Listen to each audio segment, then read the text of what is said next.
Rugilah ia di dunia dan di akhirat. Padahal kalau dia sedang ada ujian, tadi saya bilang langsung kembali kepada Allah. Clear sebenarnya kalau kembali kepada Allah. Langsung wudu, sholat taubat, berdoa. Clear. Ya, dengan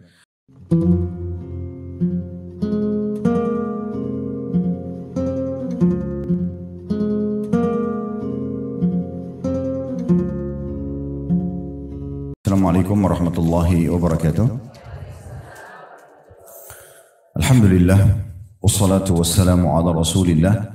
Segala puji dan puja kehadirat Allah subhanahu wa ta'ala, juga salawat dan taslim kepada Nabi besar Muhammad sallallahu alaihi wa ala alihi wa sahbihi wasallam. Kita coba lebih perdalam pemahaman tentang masalah doa ibadah. Yang pertama, Bapak Ibu sekalian, kalau Bapak Ibu berdoa diniatkan untuk Allah, dianggap ibadah. Contoh misalnya ada orang berdoa bukan karena ibadah. Dia berdoa karena terpaksa, takut sama orang. Atau dia berdoa tapi ragu-ragu. Benar nggak sih doa ini bisa memberikan solusi? Ini tidak dianggap ibadah. Ya, kapan dia dianggap ibadah? Kalau seandainya kita betul-betul niat untuk menjadikannya pendekatan diri kepada Allah. Saya kasih ingat lagi contoh, pernah saya sebut pada pertemuan yang lalu. Kalau Bapak Ibu lagi ngantuk, kemudian Bapak Ibu bilang, saya wudu aja deh. Wudunya niatnya dalam hati untuk apa? Hilangin ngantuk. Wudu itu nggak boleh dipakai sholat. Wudu itu nggak boleh dipakai sholat. Karena kenapa? Bapak Ibu bukan niat untuk ibadah. Wudunya hanya untuk hilangin ngantuk. Kan gitu. Ini contohnya. Nah, sama dengan sholat, sama dengan haji, sama dengan umroh, sama dengan apa saja. Kapan kita niatnya bukan pendekatan diri kepada Allah, berarti tidak dianggap ibadah. Ibu pergi haji dan umroh, mau jalan-jalan niatnya. Nah, ya sudah dapat jalan-jalannya, tapi nggak dapat ibadahnya. Makanya itu list belanjaan kalau mau haji sama umroh nanti aja. Nanti tiba di sana baru berpikir mau beli apa. Jangan dari sini sudah niat dari awal menggebu-gebu. Saya mau datang di mall ini, saya mau beli baju itu, saya mau beli itu. Niatnya nanti bukan karena ibadah. Akhirnya tawafnya buru-buru, sa'inya buru-buru. Yang penting selesai walaupun capek pergi mall duluan. Nah, itu contohnya. Mau pergi Mekah karena taunya ini ada makanan enak di sana. Nah, ada restoran saya mau datangi. Itu tujuannya restoran. Itu harus cuma samping saja, ke samping. Kalau ada kesempatan, bukan tujuan utama. Nah, seperti itulah ya. Jadi memang diarahkan niatnya itu karena Allah subhanahu wa ta'ala. Baru dia bisa bernilai ibadah. Ini hati-hati sekali ya. Ada hal-hal bahkan Bapak Ibu sekalian yang mubah. Mandi, makan, minum, olahraga itu kan mubah. Tahu mubah ya? Dikerjakan tidak berpahala, ditinggalkan tidak berdosa. Tetapi dia kalau diniatkan ibadah, misal contoh ada hadis Nabi SAW kepada Abu Darda radhiyallahu anhu, ingatlah wahai Abu Darda, jasadmu punya, Tuhanmu punya hak, keluargamu punya hak, jasadmu pun punya hak. Kalau ibu dan bapak sekalian makan, minum, bukan hanya sekedar menghilangkan lapar, niatnya memang untuk memberikan hak badan. Berubah dia. Dari niat mubah, dari hukum mubah menjadi hukum sunnah. Jadi ibadah. Ya. Jadi daripada ibu dan bapak sekalian misalnya lagi lapar, lapar nih. Niatnya makan untuk hanya hilangin lapar, itu mubah. Tapi kalau niatnya untuk memberikan hak jasad, ibadah. Ya. Makan, minum, tidur, olahraga, mandi. Kalau hanya sekedar saya mau olahraga biar saya sehat, ya ini jadi mubah. Saya mau olahraga supaya saya berikan hak jasad saya. Allah kan amanahkan jasad ini. Saya olahraga untuk ya supaya menjaga amanah ini. Orang jenazah aja dimandikan, Bapak Ibu sekalian. Dimandikan, dibersihkan badannya, apalagi kita masih hidup, kan gitu. Nah, sama dengan kasus mandi, bukan hanya karena sekedar gerah. Ya, begitu juga olahraga, begitu juga mandi, begitu tidur dan segala macam hal mubah. Nah, ini contoh saja bagaimana kita memahami kapan dia beribadah, jadi ibadah, kapan tidak. Ya, karena begitu. Ibu bersedekah, bapak ibu bersedekah, tapi karena nggak enak aja, karena orang itu desak terus, kasih, bukan ibadah. Kalau ibadah itu memang kita kasih, didesak atau tidak, diminta atau tidak, kita akan kasih. Karena kita ingin cari pahala. Nah itu beda.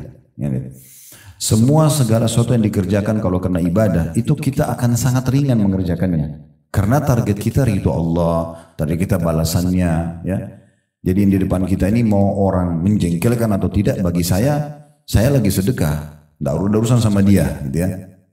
Jadi ada orang gila minta makanan misalnya. Gak ada urusannya. Karena orang gila dia gak ngerti, saya gak usah kasih makan yang enak. Keliru. Justru harus kasih makanan yang enak, bukan karena lihat dia, karena ibadahnya. Jadi ada seorang ulama besar dulu, bernama Rabi ibn Huthaim rahimahullah. Dia lagi makan, dibuatin makanan mewah sama istrinya. Waktu itu dinamakan halwa. Beda sama halwa sekarang. Halwa itu orang Arab artikan manisan ya, sesuatu yang manis Bapak Ibu sekalian. Nah tapi Rabi ibn Huthaim ini di masa itu atau istrinya buatin dia makanan halwa karena dia nggak rewel, dia nggak pernah minta macam-macam gitu. Istrinya juga nggak enak, istrinya masakin yang enak. Itu bumbu-bumbunya mahal, buatnya lama, hampir suruh adonan kacang, segala jenis kacang-kacangan waktu itu, madu, segala macam diaduk jadi satu dan lama sekali buatnya. Dia lagi duduk, istrinya suruh anaknya keluarin makan halwa itu. Makanan yang mewah itu. Biasanya waktu itu dimakan sama para pembesar-pembesar negara lah gitu ya. Nah, kebetulan dia punya 2 orang murid lagi duduk sama dia ngobrol, nanya-nanya masalah hukum. Begitu dihidangkan, halwa itu sudah dipotong-potong. Dia mau jamah, tiba-tiba ada yang ketuk pintu rumahnya. Maka Rabi ibn Huthaim rahimahullah tunjuk anaknya, suruh buka, coba buka pintu. Lihat siapa yang di depan situ. Begitu dibuka, ternyata orang gila. Bajunya berantakan, kotor, tidak pakai sendal. Maaf, dalam kisah ini bahkan diceritakan pemandangan yang kurang baik lah ya. Terus dia minta makanan, kasih isyarat tangan. Uniknya Rabi ibn Huthaim suruh ambil makanan itu, halwa itu dikasih ke orang gila itu. Maka anaknya ambil dengan tujuan membawa piring itu. Tadinya dia mau kasih 1 potong karena makanannya cukup besar. Kasih potongan, kasih ke orang gila itu. Nanti sisanya dibawa lagi ke ayahnya. Tapi subhanallah orang gila juga tahu makanan enak Bu. Ya. Jadi pada saat dia lihat makanan itu diambil semua. Sama nampan-nampannya diambil dimakan sampai habis. Setelah habis, orang gila ini namanya orang gila. Dia nggak ngerti terima kasih atau apa. Makanan itu dibuang. Piring itu dibuang saja. Anaknya Rabi ibn Huthaim ini ambil piring itu, dia masuk ke dalam sambil dia jengkel. Manusiawi ini orang udah dikasih makan, tadinya mau dikasih 1 potong malah dihabisin semua. Terus piringnya dibuang lagi. Lalu anaknya ini datang kepada ayahnya Rabi ibn Huthaim lalu berkata, wahai ayahku, semoga Allah selalu jaga Anda. Tadi itu kan yang minta orang gila. Dia tidak tahu nilainya makanan itu. Ini perkataan anaknya. Dia tidak tahu nilainya makanan itu. Kalau tadi Anda suruh saya masuk ke dapur ambil makanan apa saja kan pasti dia mau. Roti kah, keju kah, apa. Pasti dia makan. Dia tidak tahu nilainya makanan itu. Kenapa harus halwa yang ibuku buatkan khusus buat Anda? Ini anaknya butuh jawaban. Maka Rabi ibn Huthaim rahimahullah ini kalau Bapak Ibu baca tentang riwayat tentang beliau ini di waktu itu ya. Di kalangan para tabi'in dipanggil sebagai alimnya ulama. Jadi orang kalau sudah mulai rasa lemah imannya di Irak itu datanya ke Rabi ibn Huthaim ini. Karena bicaranya surga, neraka, kuburan, kematian gitu-gitu terus. Ya orang kalau datang itu dinasihatin terus tentang masalah akhirat. Sehingga mereka ternetralisir imannya itu. Intinya dia mengatakan begini, wahai anakku, kalau seandainya tadi orang gila itu tidak tahu nilainya makanan yang kita kasih, Allah tahu nilainya. Lalu dia membaca firman Allah SWT, lan tanalu birra hatta tunfiqu mimma tuhibbun. Kalian tidak akan mendapatkan maksimal balasan pahala dari Allah sampai kalian menginfakkan apa yang paling kalian cintai. Nah, Rabi ibn Huthaim sini memberikan pelajaran kepada kita. Beliau tidak melihat lagi siapa yang terima, tapi bagaimana saya memberikan untuk Allah. Kisah yang lain adalah Sa'id bin Musayyib rahimahullah, juga Abdullah bin Mubarak dan banyak ulama-ulama tabi'in yang lain. Mereka itu hampir setiap hari tidak nunggu orang yang datang minta Bu, Bapak sekalian. Mereka ingin meraih pahala terbesar dalam sedekah. Apa itu? Jemput bola. Kita yang merasa butuh dengan sedekah itu. Kalau Bapak Ibu niatkan ibadah, kita akan terus mengejarnya. Sholat itu kita nggak mau ketinggalan, kita haji umroh nggak mau ketinggalan, apa saja nggak mau ketinggalan. Kita mau selalu yang pertama mengerjakan karena kita ingin mengejar keutamaannya. Nah seperti itulah ya. Maka ini juga jadi poin penting. Mereka selalu membungkus setiap hari harta mereka, lalu mereka keluar mencari orang-orang yang mau menerima sedekah. Jadi dia merasa dia lebih perlu kepada orang miskin daripada orang miskin perlu kepada dia. Perhatikan bedanya. Kalau kita nggak niat ibadah, kita merasa siapa sih orang ini minta-minta terus. Atau kadang-kadang kita masih negosiasi sama syaitan, nggak usah kasih, ini orang masih mampu. Itu karena tidak niat ibadah. Kalau niat ibadah nggak ada urusannya, nggak ada urusannya. Maka setelah mereka memberikan sedekah mereka dengan cara mengantarnya, kalau kita sekarang ke yayasan sosial, ke rumah-rumah orang miskin, kita yang terasa perlu. Karena mau ngejar keutamaannya, maka dia setelah memberi, mereka setelah memberi, mereka tersenyum lebar sambil mengatakan kepada murid-muridnya, lihatlah orang-orang ini membawa pahala-pahala, membawa aset-aset sedekah kami, ketimbangan amal kami tanpa diupah sedikit pun. Fahami maksudnya ya? Jadi mereka ini sudah berpikir, persepsinya kalau ibadah itu, ini sekarang sedekah yang saya kasih, mungkin uang 1 juta rupiah yang kita kasih, secara hitung-hitungan ada 1 juta rupiah diambil sama dia. Lalu dipakailah untuk kebutuhannya, untuk anaknya, untuk dia segala macam. Tapi nilai 1 juta itu dibawa ke timbangan amal. Dan harus melalui mereka ini. Kan kita sedekah dulu baru bisa sampai ke timbangan amal kan. Orang kalau niatnya ibadah begitu. Dia berpikir, saya bagaimana sampaikan pahala saya sana. Nggak penting siapa yang terima. Akhirnya mereka mengejar itu. Nah itu makna ibadah gitu ya. Orang kalau sudah paham ibadah ini beda sekali pemikirannya. Karena dia merasa perlu dengan ibadah itu. Kenapa kita sekarang masih malas sholat malam, masih malas sholat duha, masih malas ini tunda-tunda baca Quran. Karena kita nggak anggap itu ibadah. Kita nggak anggap ini ada yang kita bisa dapatkan nih. Kalau ini ibadah nggak mungkin. Baca keutamaannya, oh ternyata ini besar, kita akan berlumba-lumba untuk mengejar dari ibadah ke ibadah yang lainnya. Nah itu makna ibadah lebih dalam seperti itu. Ya. Makanya didefinisikan oleh sebagian ulama, ibadah itu adalah semua perkataan, perbuatan, bisa ditambahkan juga niat dan fikiran. Ya. Yang diperintahkan dan dicintai oleh Allah. Semua perkataan, perbuatan, ya, niat dalam hati dan fikiran yang diperintahkan dan disukai oleh Allah. Kita bisa lakukan ibadah itu tentunya. Ya, seperti itulah. Asy-Syu'bi berkata rahimahullah, seorang ulama yang lain, siapa yang menganggap bahwasanya siapa yang tidak menganggap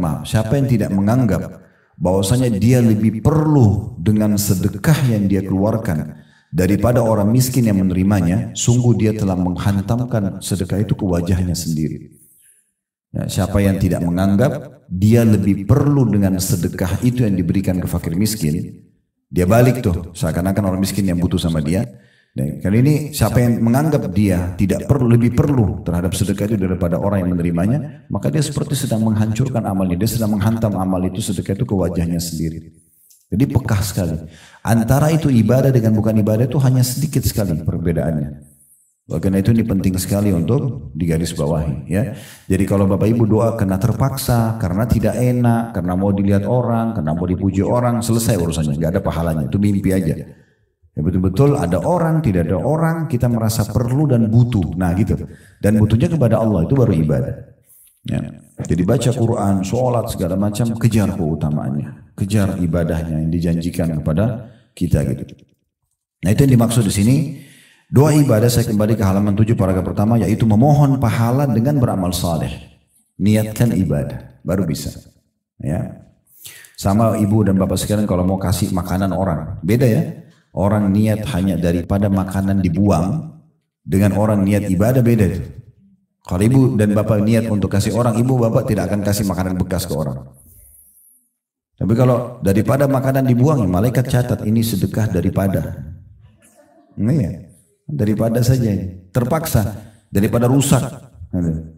Kan itu beda. Dengan orang niat ibadah, kan beda. Ibu kasih dan bapak kasih makanan bekas, sama kasih makanan baru, sama gak pahalanya? Gak mungkin, pasti beda. Ibu kasih baju bekas, mukena bekas, sama baju baru, sama gak pahalanya? Beda. Nah bagaimana kita termotivasi mau selalu kasih yang baru, itu karena kita niatkan ibadah, baru bisa. Coba belajar sekarang, bersedekah sejumlah yang kita pakai. Sesekali itu ya. Contoh misalnya gini, kita lagi masuk ke satu restoran nih, makan makanan enak banget, 100.000 misalnya satu porsi. Contoh saja, nasi padang beli 100.000, misalnya 150.000 lah. Coba beli yang porsi sama kasih tukang parkir, pernah nggak? Nah, alhamdulillah kalau pernah, gitu kan? Atau beli baju, oke lah, kita next levelnya. Kalau beli baju satu yang bagus, pernah nggak beli baju yang sama kasih orang lain? Nah, masa paling cari yang lebih murah. Mana yang lagi promo untuk dikasih? Oke, contoh yang lain. Kalau misalnya Bapak Ibu diundang, langsung aja deh level tinggi. Istana Merdeka, Presiden undang Bapak Ibu. Terus pesan buah. Tolong bawa ke saya buah ya. Di mana beli buahnya? Oh ya, Masya Allah. Terus kalau ada yang grade 1 harga 300.000 anggur sama grade 2 200.000 yang mana? Benar ya? Habis itu apa? Pakai kresek? Apa? Sekarang jawab jujur. Kalau orang tua Bapak Ibu yang pesan, beli di mana?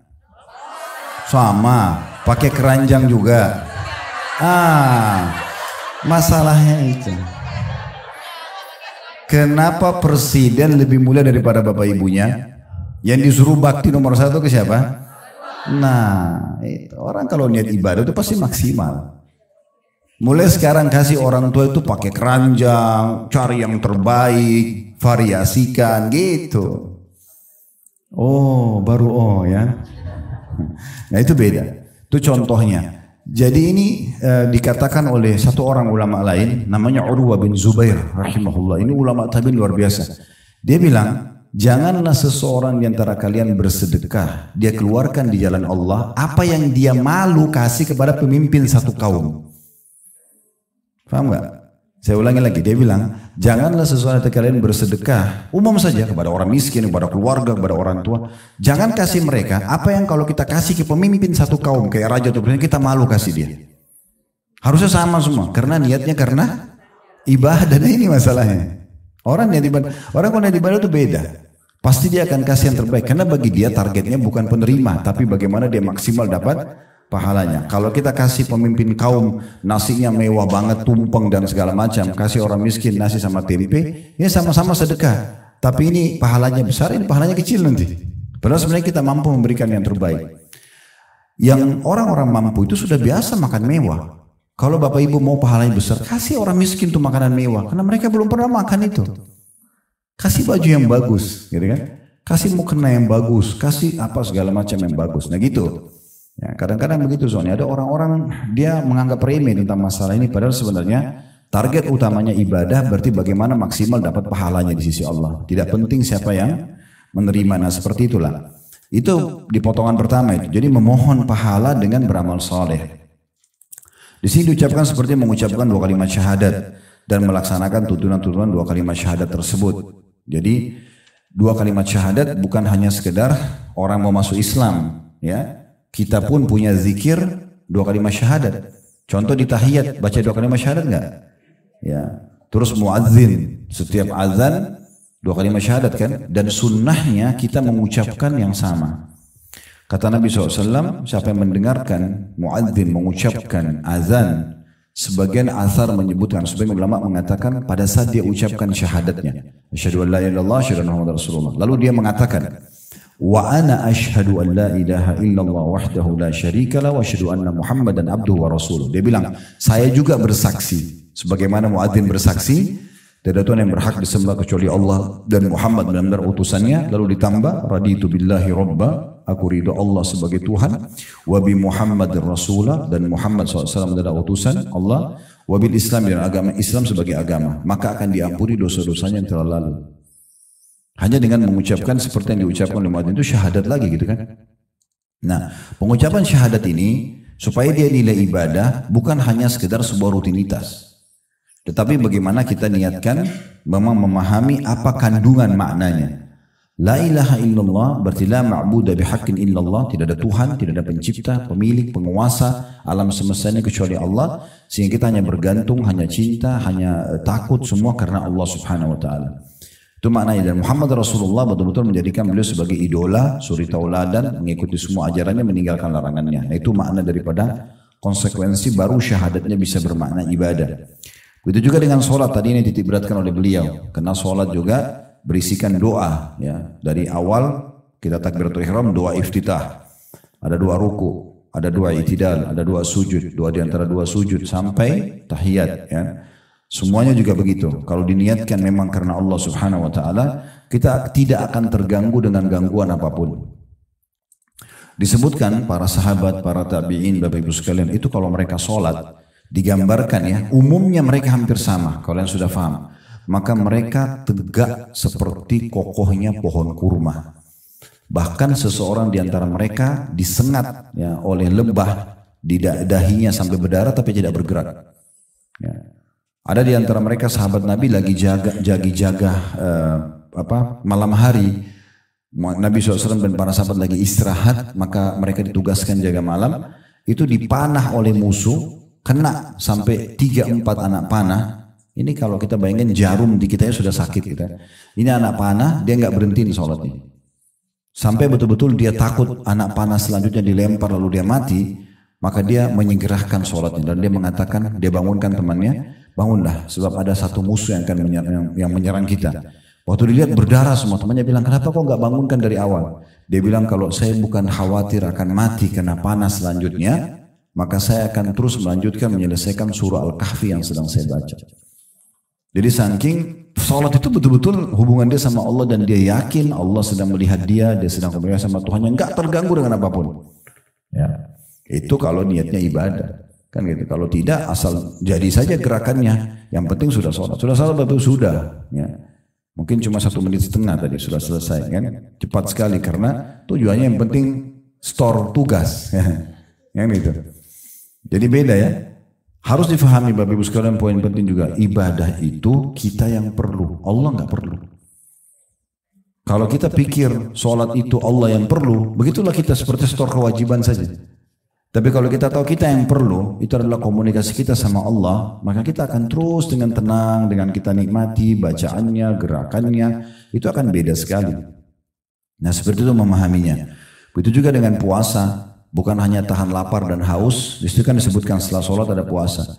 Bukan hanya tahan lapar dan haus, karena memang ini kewajiban. Enggak. Karena memang ini adalah pendekatan diri kepada Allah subhanahu wa ta'ala. Ibu dan bapak sekalian, kalau mau sampai level lebih tinggi lagi, ya, kita beribadah bukan lagi tujuannya mengejar keutamaannya. Itu level paling tingginya. Tapi sebagai tanda syukur kepada Allah. Pernah dengar hadis Nabi SAW sholat sampai kakinya pecah-pecah? Terus Aisyah katakan, ya Rasulullah, kenapa anda sholat begini padahal sudah diampuni dosa yang lalu dan akan datang? Apa kata Nabi? Afala akunu abdan syakura. Bukankah aku pantas menjadi seorang hamba yang bersyukur? Kenapa Nabi bukan bilang, saya supaya dapat keutamaan sholat malam dong? Saya supaya masuk surga. Kenapa Nabi gak bilang itu? Karena bukan itu lagi level Nabi. Levelnya Nabi, saya ibadah ini karena saya sudah syukur kepada Allah. Allah kasih saya hidup, Allah kasih saya makanan, sudah syukur.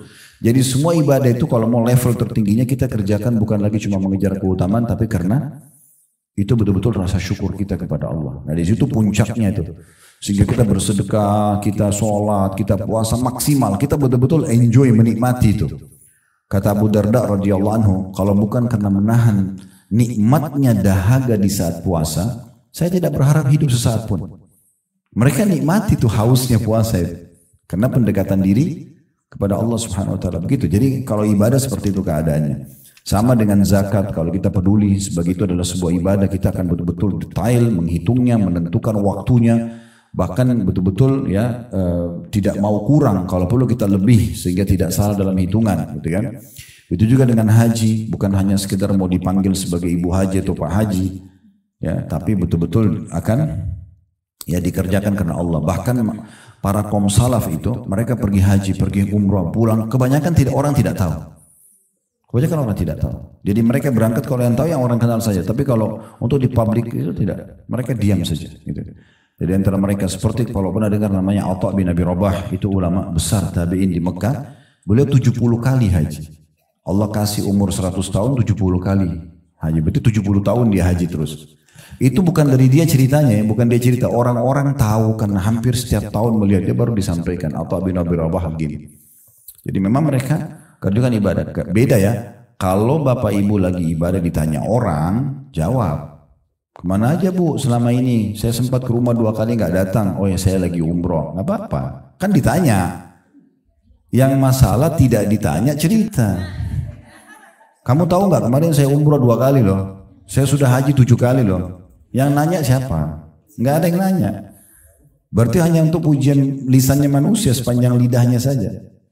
itu pujian orang, kerupuk masih lebih enak. Ya. Karena kerupuk itu masih ada rasanya walaupun dia kecil untuk kebutuhan tubuh kita. Daripada ucapan orang kamu hebat ya, kamu dermawan, terus dapat apa? Badan gak tambah gemuk, gak tambah cantik, gak tambah kaya, gak ada. Tapi ada orang kejar itu, subhanallah, puas dengan pujian orang. Apa yang mau didapat? Ya. Gak penting sekali itu. Itu contohnya ya. Jadi bukan berarti kita tidak boleh menyampaikan pada orang. Kalau ditanya, sampaikan. Saya sama bapak sini pada mau ke masjid. Ada tetangga tanya, mau kemana? Masa kita bilang kalau saya bilang riak nih? Kan enggak usah. Ditanya, iya mau ke masjid. Ayo pak, sholat di masjid juga? Gak apa-apa. Tapi kalau iklanin ke orang, ayo sholat, ayo saya mau sholat nih misalnya. Contohnya itu kan mungkin bisa sangat terbuka pintu itu. Itu juga kata beliau di sini menyembelih, sembelihan. Nah sama juga, ini termasuk ibadah yang besar Bapak Ibu sekalian ya. Jadi sembelih jangan cuma dilakukan di Idul Adha ya. Tapi seringnya menyembelih hewan, kambing, unta, sapi gitu kan, ayam terus dibagikan ke orang ini, memberikan makan orang ini besar sekali pahalanya. Ya, jadi momentum-momentum memberi makan orang itu besar sekali pahalanya. Jadi jangan selalu mau ditraktir tapi tidak pernah traktir orang ya. Sering berbagi. Itu dalam sebuah hadis riwayat Muslim. Pernah ditanyakan oleh seseorang kepada Nabi SAW, ya Rasulullah, ayyu islamin khair. Amalan apa dalam Islam selain kewajiban yang besar sekali pahalanya. Artinya kalau saya jadikan sebagai target saya itu bagus banget itu. Kata Nabi SAW, tut'imut ta'am, beri makan orang. Itu nomor satu tuh. Baru tusallimu ala man ta'rif wa man lam ta'rif. Lalu kau ucapkan salam kepada orang yang kau kenal dengan tidak kenal. Jadi dua sunnah jarang sekali kita hidupkan itu ya. Ya mungkin kalau kita lagi pengajian begini ada makanan itu umum orang kasih makan ya. Kemudian kalau ada acara kita undang orang keluarga di rumah iya. Tapi pernah nggak kita buatin program setiap hari saya akan keluarkan sekian porsi sedekah. Nah gitu. Jadi memang itu dijadikan sebagai program rutin keluar gitu ya. Kalau kita bisa misalnya memblok satu rumah anak yatim, dua rumah anak yatim, bagus lah gitu kan. Per bulan berapa kebutuhan berasnya 50 kilo dari saya aja ya, udah kita transfer tiap bulan, gak ada yang tahu antara kita sama Allah ya. Kita kasih misalnya contoh itu sangat bagus. Nah juga bagus kalau menyembelih di sini sebenarnya sembelihan ini maknanya adalah makanan sebenarnya, karena menyembelih itu kita memberikan makanan. Dan ini tidak boleh dialihkan kepada selain Allah SWT seperti orang kasih sesajen untuk patung, untuk kuburan, untuk laut segala macam ini tidak boleh. Begitu juga dengan nazar, nazar karena Allah. Nazar ini tahu hukum dasarnya ya, makruh Bapak Ibu sekalian. Hukum dasar nazar makruh. Artinya lebih baik tidak nazar. Udah tahu hukumnya ya? Karena orang kalau dia kalau dia selalu bernazar, maka kalau tidak Allah kabulkan dia tidak lakukan kan? Sekarang kalau penyakit saya sembuh, saya akan puasa 3 hari. Anak saya diterima kuliah, saya akan sedekah 100 porsi. Kalau enggak, berarti enggak lakukan. Nah itu berarti seperti orang pelit. Makanya hukum awalnya, dasarnya ulama bilang nazar itu makruh. Kalau yang benar bagaimana Ustaz? Yang benar Bapak Ibu aktivitas dulu, ikhtiar, begitu berhasil lalu kita sedekah. Tidak ada hubungannya dengan berhasil atau tidak. Nah itu mungkin masih oke. Gitu kan. Nah tapi bukan berarti tidak boleh ya.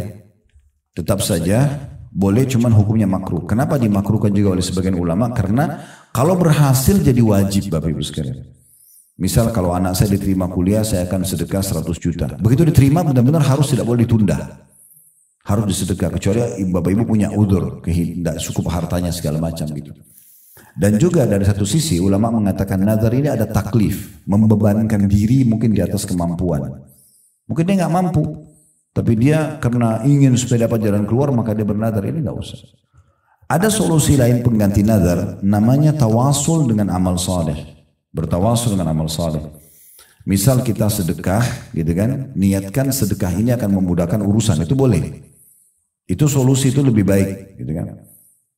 Jadi kita justru bersedekah dulu, ibadah dulu, baru kita minta diberikan jalan keluar sama Allah. Kalau nazar kan tidak, kita minta dikabulkan dulu baru kita keluarkan, beda. Ya. Kalau tawasul dengan amal saleh, menjadikan amal saleh sebagai perantara antara kita sama Allah, itu kita sedekah dulu, kita ibadah dulu, niatkan untuk jalan keluar, itu bisa. Kalau nazar tidak, minta dulu Allah kasih, kalau enggak saya enggak mau lakukan. Nah seakan-akan begitu. Nah tapi kalau Bapak Ibu sudah nazar dan ternyata dikabulkan oleh Allah, wajib enggak boleh ditunda. Ya, nggak boleh ditunda. Apakah itu harta, apakah itu puasa. Jadi begitu selesai urusannya nggak boleh kita bilang sudah saya bulan depan aja puasa. Nggak bisa, harus pada saat itu. Karena sudah dikabulkan sama Allah. Contoh. Nah ini nazar juga tetap walaupun dia hukumnya makruh, Bapak Ibu sekalian tetap harus untuk Allah. Kalau orang nazar misalnya mau minta pada kuburan atau mau ke dukun, ini nazar batal semua. Nggak boleh karena bukan untuk Allah Subhanahu wa taala. Lalu dikatakan selanjutnya, di antara ibadah yang disebut di sini adalah yang tergolong doa dengan perkataan dan perbuatan seperti sholat. Barang siapa yang telah melaksanakan ibadah ini dan ibadah lainnya, maka berarti ia telah berdoa kepada Allah Subhanahu wa taala dan memohon ampunan kepadanya. Baik, ini kurang lebih gambaran tentang masalah paragraf pertama dan kedua dari maaf ini masih paragraf pertama ya, dari potongan pertama ya, doa ibadah. Kemudian yang paragraf keduanya yaitu masalah penyebutan tentang dua ayat ya. Dua ayat ini kita juga fokus dulu menjelaskannya. Yang pertama surah Ghafir, ini surah nomor 40 dalam Al-Quran atau surah Al-Mu'min nama lainnya, surah Mu'min ya. Ayat 60, ini ayat yang paling masyhur berhubungan dengan masalah Allah pasti menerima doa hambanya. Dan kita sudah sebutkan pada pertemuan yang lalu syarat-syarat diterimanya doa ya. Dan Tuhanmu berfirman, hai Muhammad, berdoalah kepadaku, niscaya aku akan perkenankan bagimu. Artinya dari potongan ayat ini kata ulama tidak ada doa yang tidak diterima. Cuma ada doa yang langsung diberikan pada saat itu, ada doa yang diberikan setelah beberapa waktu. Ya. Selama orang itu masih terus berusaha berdoa, maka akan diberikan oleh Allah Subhanahu wa taala. Dan dia tidak minta yang haram, dia tinggalkan makanan dan minuman dan pendapatan haram, maka dengan izin Allah akan diterima. Jadi tidak usah khawatir. Kita sudah singgung pada pertemuan yang lalu Bapak Ibu sekalian, kalau ada orang yang berdoa, ini Ibnu Qayyim mengatakannya, kalau ada orang anaknya sakit, sudah 10 tahun dia berdoa dan dia melihat anaknya belum sembuh, kemudian dia mengatakan Allah belum menerima doa saya, ini keliru. Kalau seandainya dia tidak berdoa selama 10 tahun, mungkin anaknya sudah meninggal bahkan, atau lebih parah daripada itu. Cuma butuh volume yang lebih besar dari doa dia sehingga sesuai dengan kadar ujian yang diberikan pada anaknya. Sehingga dia berdoa saja. Dia berdoa terus. Dan pernah Ibnu Qayyim rahimahullah melihat satu kasus terjadi. Beliau lagi jalan menuju ke rumahnya dari masjid. Melewatin satu rumah. Rumah itu kebetulan, secara kebetulan ada satu ibu lagi marah sama anaknya. Jadi saking marahnya ibu ini, anaknya dikeluarin dari pintu rumah, ditutupin dari dalam. Anaknya itu masih kecil, 5 tahunan ke bawah gitu ya. 5 tahun ke bawah, nangis-nangis, ngerengek-ngerengek sama ibunya, buka pintu, nangis-nangis. Tapi ibunya tetap tidak mau bukain pintu. Ibnu Qayyim nunggu, mau lihat apa yang terjadi. Ternyata anak itu kena kecapean tidur. Waktu dia tidur, ibunya buka pintu gendong karena nggak tega, dimasukin ke dalam. Lalu beliau menyebutkan sebuah statement yang menarik. Beliau mengatakan Maha Suci Allah, Subhanallah ya. Subhanallah bahasa Arabnya, terjemah Maha Suci Allah. Andai saja setiap hamba melakukan seperti anak itu kepada Tuhannya, anak itu kepada ibunya, dia itu lakukan pada Tuhannya, terus dia merengek sampai dia ya sudah capek tertidur gitu kan, maka dan tetap dia tidak putus asa, pasti Allah akan berikan dia sebagaimana ibu itu mengambil anaknya. Tidak disamakan Allah sama ibu itu, tidak ya. Tetapi pernah terjadi juga dalam riwayat Bukhari, Nabi Muhammad SAW satu waktu dalam peperangan, Bapak Ibu sekalian, setelah memenangkan peperangan, ada satu ibu, tapi ini ibu orang-orang non-muslim ya, masuk dalam tawanan kaum muslimin, terpisah dengan anak dia masih kecil. Jadi debu berterbangan, lagi panas, suasana di kancah peperangan, ada beberapa jenazah tergeletak gitu. Nabi SAW sempat melihat ke satu arah, ada satu ibu ini seperti lagi nyari anaknya, beda dengan ibu-ibu yang lain. Mereka sebagai tawanan perang, mereka tenang, nanti akan minta apa disampaikan. Karena kalau tidak kan orang tawanan perang bisa terancam dibunuh dan segala macam. Tapi ibu ini tidak peduli dengan keadaan medan perang, dia keliling-keliling nyari ada kelompok anak-anak kecil, diangkat, digendong, dibalik, bukan anak dia ditaruh lagi. Begitu terus. Maka ini menarik perhatian Nabi. Nabi SAW bilang sama para sahabatnya, coba lihat ibu ini, perhatikan. Nah ternyata ibu itu setelah sekian anak yang diangkat dibalik-balik, baru ketemu sama anak dia. Begitu dia ketemu anaknya, dipeluk anaknya di medan perang. Dia tidak peduli nih debu kah, panas kah. Seperti ibu baru dapat anaknya dan ini di medan perang, kemungkinan besar anaknya ikut mati. Gitu. Ditemukan sama dia. Lalu kemudian dipeluklah dengan sahabat. Sahabat semua saksikan. Seorang ibu sama anaknya wajar gitu ya. Tapi uniknya dia lupa kalau dia di kancah peperangan, dia lupa kalau dia tawanan perang. Yang penting anaknya sudah didapat. Lalu Nabi SAW bilang, saya mau tanya satu hal. Kalau seandainya kita nyalakan api, kemudian kita suruh, api unggun nih, kita suruh ibu itu lempar anaknya ke api. Apakah ibu itu akan lempar anaknya? Ya, serentak para sahabat jawab, tidak ya Rasulullah. Gak mungkin, apalagi setelah dia temukan hidup di medan perang, gitu kan. Maka di situ pesan Nabi SAW, ketahuilah demi zat yang jiwaku dalam genggaman, maksudnya demi Allah, sungguh Tuhan kalian Allah lebih sayang kepada kalian daripada ibu itu pada anaknya. Allah nggak mau kita celaka, Allah nggak mau kita susah, Allah nggak mau kita masuk neraka, nggak mau Allah mau kita selamat, kita mau bahagia. Tapi Allah kasih jalannya, caranya, ibadah, ikhlas, ya, berbagi dan seterusnya itu semua akan diberikan jalan keluarnya. Nah seperti itulah.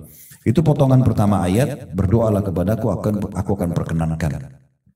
Jadi tidak ada doa yang tidak diijabah dan harus bijaksana Bapak Ibu sekalian ya. Bayangkan sekarang hajat-hajat kita harian dengan ada hajat mungkin doa yang pernah kita panjatkan tapi belum kita terima. Kira-kira mana yang lebih banyak? Contoh misalnya kita lapar, bukan setiap hari kita lapar? Kita kadang-kadang cuma bilang lapar. Terus muncul ide kita pikir mau makan apa, terus dapat, terus enak, kenyang. Itu tiap hari. Tiap hari kita lapar, tiap hari kita haus, tiap hari kita capek. Ya, tiap hari kita banyak hajat kita mau keluar rumah, mau ini, mau itu segala macam, semua terpenuhi.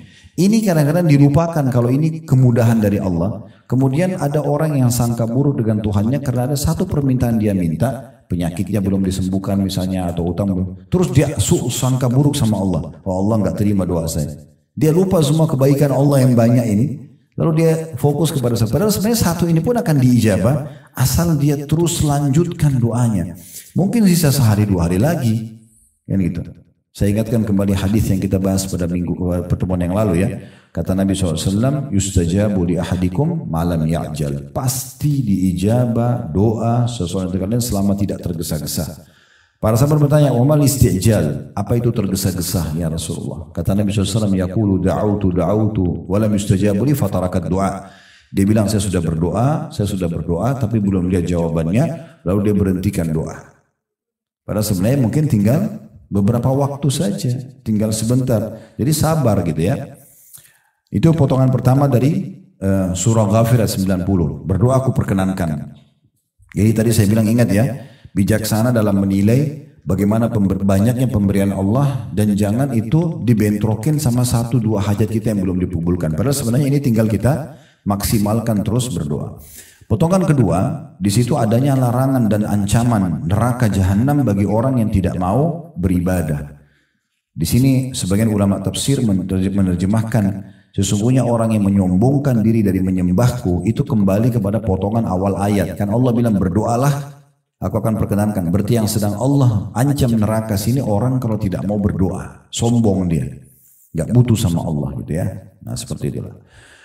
Terakhir dalam potongan ini adalah firman Allah SWT Al-An'am 162 sampai 163 yang memang kita disuruh mengikhlaskan semua karena Allah Subhanahu wa taala. Kapan mau bernilai ibadah harus semua karena Allah. Sudah kita kasih contoh-contoh tadi di awal ya. Jadi kita tidak butuh pujian makhluk, kita enggak perlu tahu siapa yang menerima sedekah kita, yang penting kitanya mengejar target yang sudah dijanjikan oleh Allah Subhanahu wa taala. Itu yang dimaksudkan dalam surah Al-An'am 162 sampai 163. Baik, kita akan masuk ke doa permohonan. Ya. Tapi ini benar sudah mau 1:30. Saya jam 2 ada taklim lagi. Ya. Baik. Doa permohonan di halaman 9 ya, yaitu doa yang memohon sesuatu yang bermanfaat, yakni yang memberi manfaat bagi pemohon, atau yang menghindarkan dari bahaya, atau meminta hajat-hajat. Ya. Jadi di sini kalau Bapak Ibu ada hajat, disembuhkan penyakitnya, selamatkan dari mara bahaya, ditambahkan rezeki dan segala macam, itu dikenal dengan doa masalah atau doa permohonan.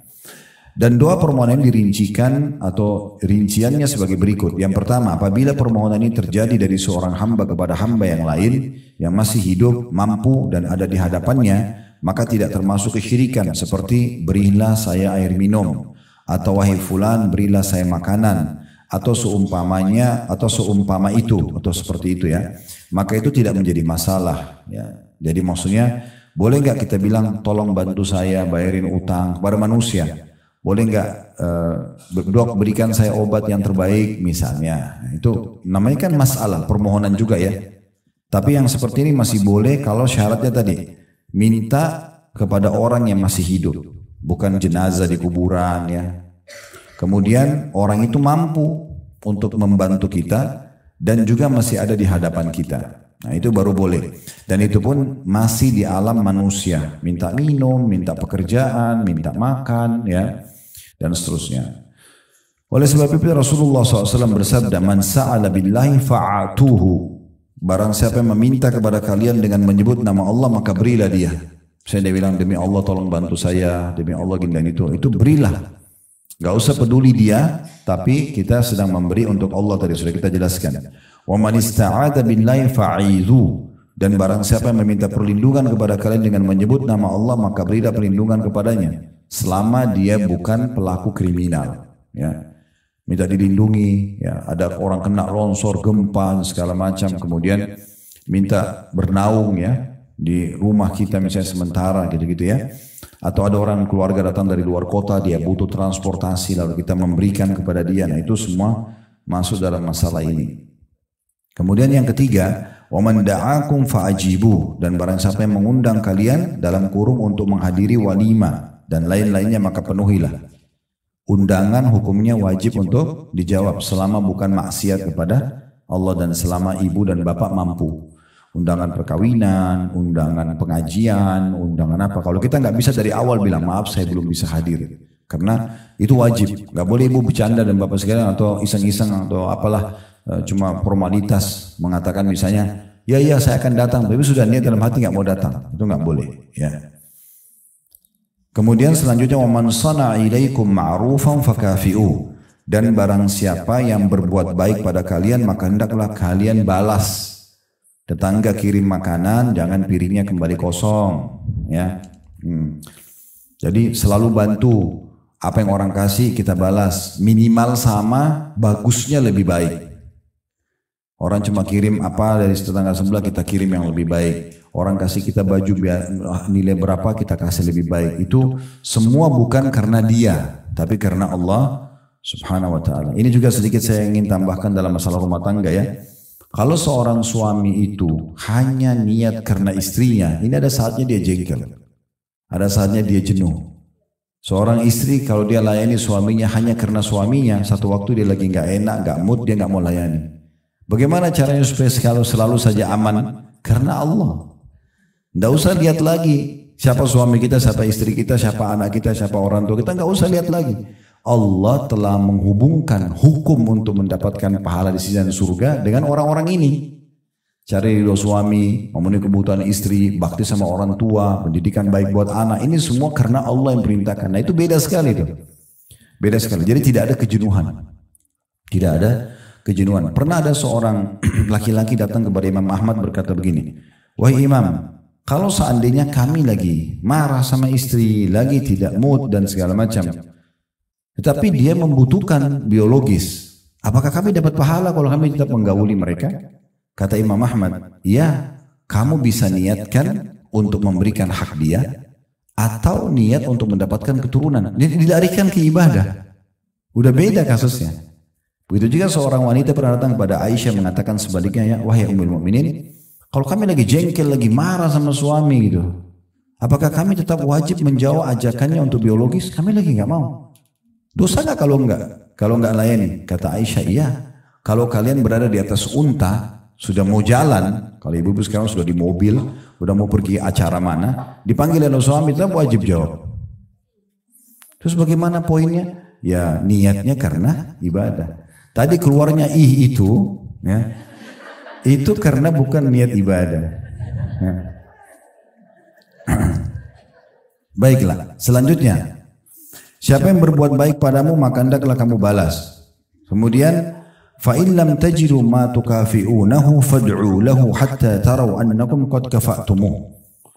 Dan kalau kalian tidak mendapatkan sesuatu yang bisa kalian balaskan dari kebaikan dia, maka doakan dia, balas dengan doa sampai kalian merasa bahwa kalian telah membalas kebaikannya. Terus doakan sampai seakan-akan kita sudah puas untuk memberikan sesuatu balasan kepada dia, ya.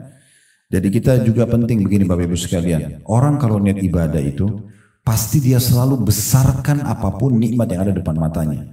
Dia besarkan. Orang kasih dia cuma sepiring nasi, dia akan mengenang seumur hidupnya itu. Dibesarkan itu. Tidak dianggap remeh, ya. Jadi memang seperti itu. Orang kalau mau niatkan ibadah seperti itu. Makanya Umar bin Khattab berkata, saya akan terus berterima kasih seumur hidup saya pada seseorang yang mengingatkan satu kekurangan saya. Jadi kalau Umar itu berharap ada yang datang, Umar kamu itu salah loh begini, itu Umar akan terima kasih seumur hidup. Jadi dia besarkan itu kebaikan orang. Sehingga bukan berarti, saya kan sudah pernah balas tuh makanannya. Enggak usah pikir balasan kita. Kita besarkan pemberian dia supaya kita menganggap pemberian itu akan terus kita nilai. Dia kayak satu piring kita balas 10-20 piring pun tidak ada masalah. Gitu loh. Kan gitu. Jadi tidak perhitungan dalam memberikan. Karena semua itu tetap ada nilai pahala. Sedekah piring pertama, 2, ketiga, ke 100 sama aja pahala terus. Dan memang wajar karena dia pernah berbuat baik. Sunnah Nabi membalasnya. Kan gitu. Nah itu poin-poin penting yang juga kita bisa ambil dari sini. Yang kedua, berdoa kepada makhluk dan meminta darinya sesuatu yang tidak dapat dilakukan oleh selain Allah. Maka ini menjadikan orang tersebut musyrik dan kafir. Baik yang diminta itu masih hidup ataupun sudah mati.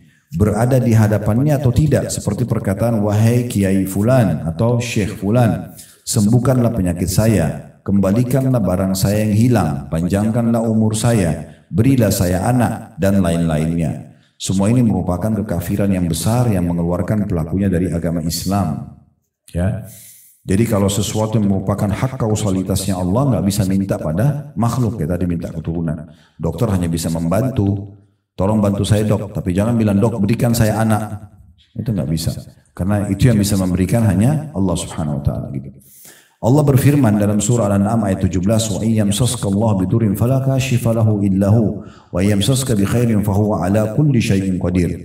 Jika Allah menimpakan suatu kemudaratan kepadamu, maka tidak ada yang menghilangkannya selain diri dia sendiri.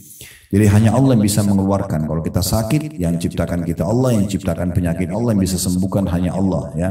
Dan jika dia mendatangkan kebaikan kepadamu, kalau Allah sudah menjadikan itu sebagai rezeki kita, maka dia maha kuasa atas tiap-tiap segala sesuatu. Tidak ada yang bisa menghalangi.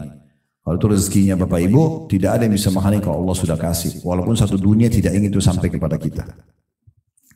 Ini dalil tentang masalah tidak bolehnya memohon yang merupakan hak kausalitasnya Allah, hak sepenuhnya punya Allah, minta keturunan, sembuh penyakit dan segala macam, atau dikembalikan barang hilang, itu tidak boleh dialihkan kepada makhluk.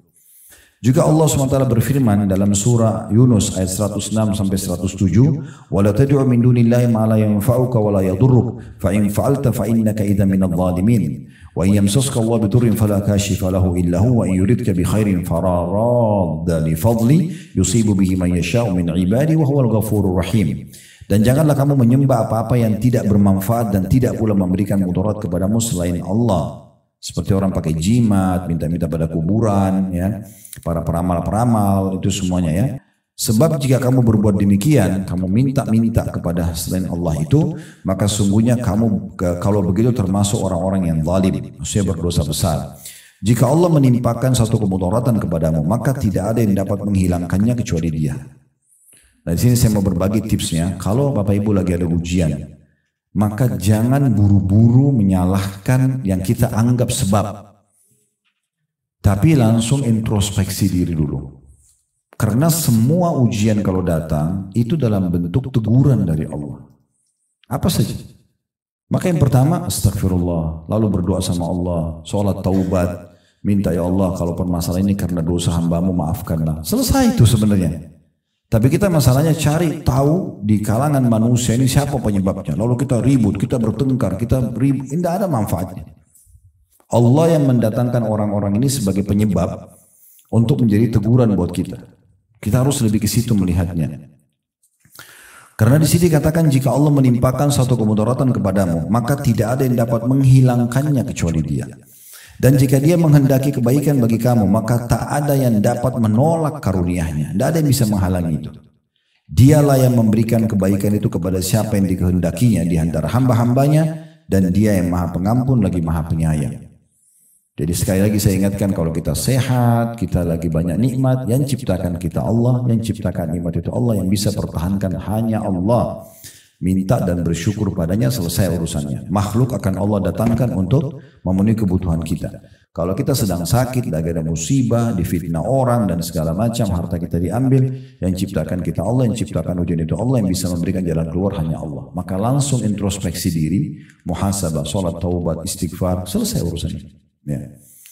Selanjutnya Allah SWT juga berfirman dalam surah Al-A'raf ayat 194 yang bunyinya innal ladzina tad'una min dunillahi ibadun amsalukum fad'uuhum falyastajibu lakum in kuntum shadiqin. Sesungguhnya berhala-berhala atau apapun yang kalian seru selain Allah itu adalah makhluk yang lemah yang serupa juga dengan kalian. Maka serulah berhala-berhala itu, lalu biarkanlah mereka memperkenankan permintaanmu jika memang orang-orang itu benar. Jadi maksudnya semua selain Allah makhluk. Kita sama malaikat sama, kita sama jin sama, kita sama matahari dan bintang-bintang sama, kita sama udara, sama air, semuanya sama. Ciptaan Allah, makhluk. Allah jadikan mereka fasilitas justru untuk mendekatkan diri kepada Allah. Ya, bukan kita minta-minta pada benda-benda ini. Kan gitu. Ini sayang sekali kalau orang tidak faham. Banyak orang di negeri kita ini dalam sholat mereka mengatakan iyyaka na'budu wa iyyaka nasta'in. Hanya kepadamu ya Allah kami menyembah. Hanya kepadamu kami minta tolong. Habis salam minta kuburan sebelah masjid. Tolong sembuhin saya, tolong mudahin urusan saya, tolong mudahin jodoh saya, tolong bukain rezeki saya. Lalu mana komitmen tadi iyyaka na'budu wa iyyaka nasta'in ini? Ya. Dan Nabi SAW ajarkan kepada kita doa yang luar biasa dalam meminta kepada Allah. Kata Nabi SAW, minta segala sesuatunya pada Tuhan kalian sampai tali sendal kalian. Tali sendal minta sama Allah. Ini saya singgung waktu di awal kita bahas buku ini ya. Banyak orang kadang-kadang mau berdoa tapi yang dianggap besar saja. Itu pun kalau sudah mentok di manusia nggak bisa baru minta sama Allah. Ini sakit nih, pergi dokter 1 nggak sembuh, 2 nggak sembuh, 3 nggak sembuh, 30 dokter nggak sembuh baru sholat tahajud. Baru umroh, minta doa di tawaf. Kenapa nggak dari awal sholat tahajud dan umroh? Baru nanti Allah mulain dokter dan resep yang cocok. Itu yang benar. Makanya nggak sembuh-sembuh, masalahnya nggak selesai-selesai gitu kan? Karena dia nggak kembali kepada Tuhannya Allah. Yang lainnya semua makhluk penyebab saja, gitu kan? Selanjutnya Allah juga berfirman dalam surah Al-A'raf 197, "Walladzina tad'una min duni la yastati'una nasrakum wala anfusahum yansurun." Dan berhala-berhala yang kamu seru selain Allah tidaklah sanggup menolongmu, bahkan tidak dapat menolong dirinya sendiri. Itu jimat-jimat, ya hati-hati ya. Saya pernah bahas masalah ini Bapak Ibu sekalian, waktu itu di Kemang ada satu pengajian, terus satu ibu keluar, dia liatin saya, Ustaz ini kalau seperti ini jimat bukan? Rupanya dia keluarin kayak satu map kecil warna biru, dibuka dalamnya ada kertas fotokopian. Betul saya buka saya sudah tahu itu jimat. Karena bahasa Arab huruf hijaiyah dibolak-balik, gambar pedang, gambar bebek, gambar apalah. Tidak pernah Nabi ajarin ini. Ya gitu, ditulis macam-macam. Untuk apa ini Bu katanya? Itu dibayar loh, mau 5 juta atau berapa? Kertas fotokopi gitu kan. Kemudian dia bilang ini untuk supaya saya suami langgeng. Memang ada hubungannya sama kertas itu? Wah, ada hubungannya. Berdoa sama Allah dan di alam manusia Allah sudah kasih. Mau pasangan suka sederhana kok. Tatapan matanya syahdu, lisannya santun, tangannya ramah, baik, tulus. Selesai orang suka gitu. Tidak usah lintas alam bawa foto ke dukun, suruh jin yang datang. Untuk apa? Kesyirikan kepada Allah. Itu kan lintas alam, penjahat dimasukin ke rumah, gitu kan? Itu kan tidak perlu semuanya. Itu contoh-contoh dan banyak sekali masalah ini. Saya juga pernah itu hari di puncak mampir di satu restoran. Mampir tidak sekali sama teman saya gitu. Dia kebetulan kenal pemilik restoran cukup besar. Kemudian saya sholat di musolahnya karena masjid cukup jauh dan kami lagi musafir waktu itu. Terus sholat. Begitu sholat di musola ada satu bingkai, mungkin seperti lukisan di belakang kita ini, tapi ditutup kain hitam. Di depan mihrabnya gitu. Terus saya curiga, saya panggil Pak ini Apa ini Pak? Oh ada orang di sini, orang pintar kasih. Untuk apa? Untuk laris usaha. Saya bilang gitu. Dia bilang iya Ustaz. Coba buka Pak. Salah satu syaratnya gak boleh buka kain hitamnya itu. Ya. Coba buka. Saya tidak apa-apa. Bapak gak usah khawatir. Saya insya Allah jamin tidak apa-apa. Mungkin dia diancam kalau buka nanti kualat lah apa. Allahu alam. Buka. Begitu buka. Saya tahu tuh tulisannya. Subhanallah ini pernah terjadi juga di Irian waktu itu. Saya lagi dakwah ke sana. Ada satu pengusaha muslim di sana. Dia kena saya jelasin masalah jimat-jimat ini nggak boleh segala macam. Dia bilang Ustaz bisa ke toko saya nggak? Tokonya masya Allah laku memang itu besar. Tapi ada satu di ruangan ayah dia. Dia bilang Ustaz tolong lihat di belakang pintu kamar orang tua saya itu ada kertas. Itu kertas sudah butek banget, udah tua, coklat, udah sobek-sobek, udah lama. Ini saya curiga karena bahasa Arab dia bilang. Terus saya coba lihat. Saya bukan ngomongin diri Bapak Ibu sekalian. Dari SD saya sudah belajar bahasa Arab. Tapi saya nggak tahu isinya apa. Bahasa Arab. Saya coba baca apa ini gitu. Bolak-balik saya. Ternyata setelah saya teliti mungkin cukup lama 15 menit mungkin. Itu bahasa Indonesia tapi diarabkan. Ya, makanya tidak saya temukan dalam bahasa Arab ini apa. Jadi waktu saya lihat itu di sana itu ini adalah nama 7 orang Ashabul Kahfi. Lalu disebut sama dia namanya dan nama nggak jelas juga, nama apa gitu. Dan ini nama anjingnya. Iya, siapa yang taruh di tokonya akan lari, siapa yang taruh di rumahnya tidak akan diganggu penjahat dan segala. Ini khurafat semua. Apa punya kertas itu? Gak ada hubungannya sama sekali. Jadi hati-hati sekali ya. Jadi nggak perlu semua itu ya. Maka minta selalu kepada Allah Subhanahu wa taala. Tinggal mudah, alhamdulillah, wassalatu wassalamu ya Allah tolong selamatkan saya dari orang ini. Ya Allah mudahkan bagi saya rezeki itu, selamatkan saya dari ini dan itu kan bisa gitu. Saya ulangi ya. Di sini firman Allah SWT dan berhala-berhala yang kamu seru selain Allah itu tidaklah sanggup menolongmu, bahkan tidak dapat menolong diri mereka sendiri. Selanjutnya firman Allah Subhanahu wa taala di dalam Surah Al-Hajj ayat 11 sampai ayat 13 yang bunyinya wa minan nasi may ya'budullah ala harf fa in asabahu khairun ma'anna bih wa in asabathu fitnatun qalaba ala wajhi khasira dunya wal akhirah dzalika huwal khusranul mubin yad'u min dunillahi ma la yadurru wa la yanfa'u ma la yanfa'u dzalika huwad dhalalul ba'id yad'u laman darru aqrabu min naf'i labi'sal maula wa labi'sal 'ashir. Dan di antara manusia ada orang yang menyembah Allah dengan berada di tepi saja. Maksudnya hanya asal-asalan ya. Maka jika ia memperoleh kebaikan, tetaplah ia dalam keadaan itu, tetap beribadah kepada Allah. Dan jika ia ditimpa satu bencana, ujian berbaliklah ia ke belakang, malah tambah jauh dari Allah. Rugilah ia di dunia dan di akhirat. Padahal kalau dia sedang ada ujian, tadi saya bilang langsung kembali kepada Allah. Clear sebenarnya kalau kembali kepada Allah, langsung wudu, sholat taubat, berdoa. Clear. Ya, dengan rugilah orang itu kalau dia begitu dia ada diuji ujian lalu dia malah kembali ke belakang tidak menyembah Allah. Rugi dunia, rugi akhirat. Yang demikian itu adalah kerugian yang nyata. Ia menyeru selain Allah sesuatu yang tidak dapat memberi mudarat dan tidak pula memberi manfaat kepadanya. Yang demikian itu adalah kesesatan yang jauh. Ia menyeru sesuatu yang sebenarnya mudaratnya lebih dekat daripada manfaatnya. Sesungguhnya yang diserunya itu adalah sejahat-jahat penolong dan sejahat-jahat kawan. Maksudnya yang dia seru selain Allah Subhanahu wa taala. Ya. Ini berarti juga dalil menyebutkan tentang masalah tidak bolehnya syirik kepada Allah Subhanahu wa taala ya.